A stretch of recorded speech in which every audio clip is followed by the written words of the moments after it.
everyone, my name is Roya and it's been a little while. So here are the books that I read in the entirety of May. I only read 4 books in May, or at least I finished only 4 books in May. And I was pretty disappointed in most of them, kind of. So it was not a great reading month for me, just because I was really busy with other stuff. I was working really hard on a lot of things for music-related things, and I didn't have a ton of time for reading it all. And then just the fact that I was a little bit disappointed with some of the stuff I was reading just made me read slower, I guess. But anyway, so the first thing I read is Storm Song by C.L. Polk. This is the sequel to Witchmark. I really liked Witchmarked a lot more, but basically I think that the reason this one fell a little bit flat for me is because the main character of this one is the sister of the main character from the first book, and in the first book, she's a much more interesting character because, you know, we see things from the main character of the first one's point of view, not from hers. So she comes across as kind of a, like, can we trust her? How bad or good is she? Like, etc., etc. And she's just a much more interesting character. But then now, with her being the point of view character, she was a lot more bland and whatever. And then also with the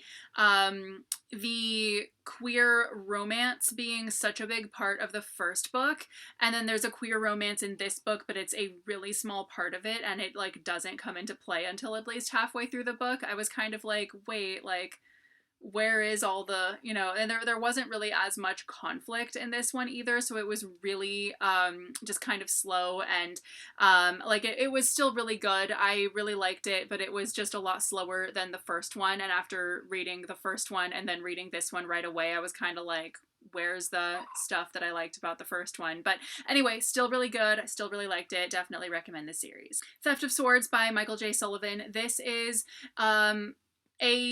the first in a fantasy series about these two thief guys who, in this book, they basically get mistaken for the people who just murdered the king, and they have to do all this stuff. So basically, this was a really good read. It was a really interesting, like, you know, it was a good story and everything, but I think that we got very little depth into the characters and the world, and it was pretty much like just your standard fantasy book. There was nothing, like there were no lessons learned from it. There was nothing profound about it.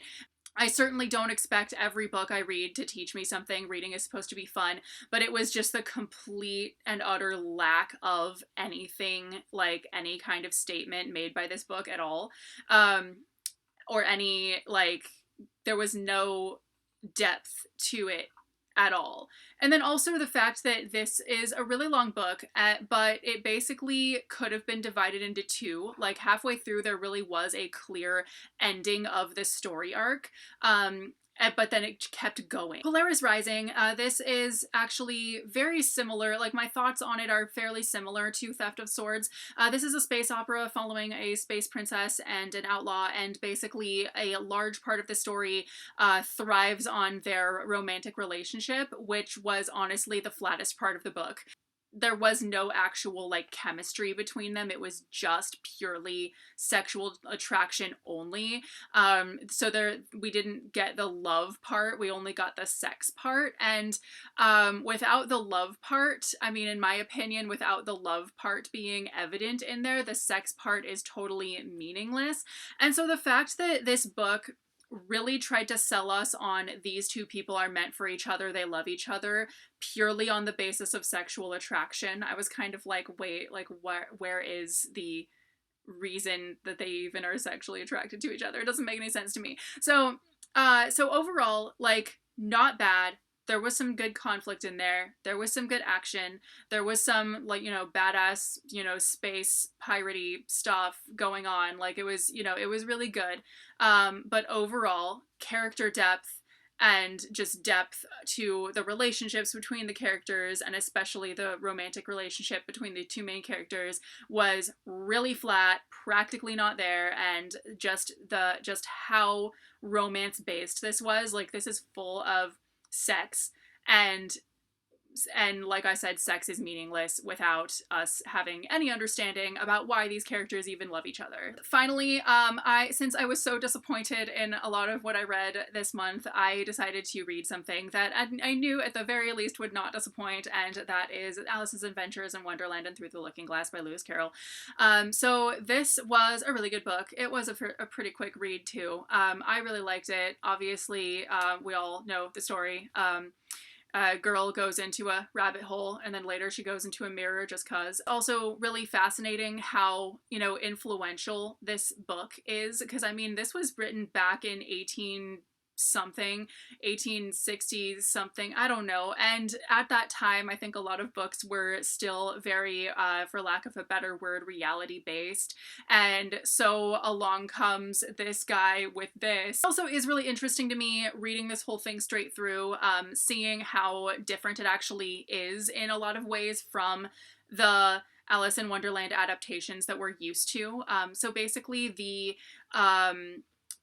places that she goes in the Through the Looking Glass portion are very different from where she goes when she goes down the rabbit hole necessarily. Like they're not really the same area, and yet every Alice in Wonderland adaptation we kind of get in the mainstream typically combines it all, to the point where even like the Queen of Hearts and the Red Queen are combined to be the same person when actually they are not, and they're nothing alike, but somehow they get really tied together really well in like every adaptation. So yeah, it's just really interesting to me thinking about all this stuff. And then also there is some really interesting points made too if you look carefully enough, because so when I was reading the part where it goes into, you know, the walrus and the carpenter eating the oysters, and I got really creeped out because it basically starts talking about the walrus and the carpenter are like, hey little oysters, let's go on a trip, blah de blah, and then like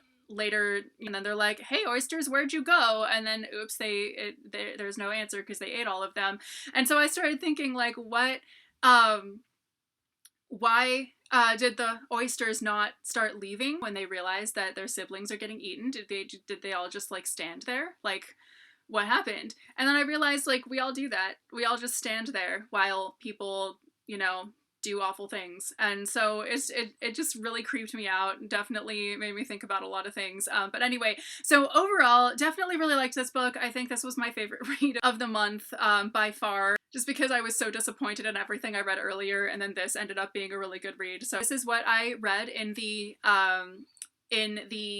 entirety. I almost said the first half. There was no first half of May. I just read 4 books in the entire month of May. I'm very sorry. But anyway, that's what I read this month. So thank you guys so much for watching. Let me know if you've read any of these books and what your thoughts are, and I will see you very soon with a new video.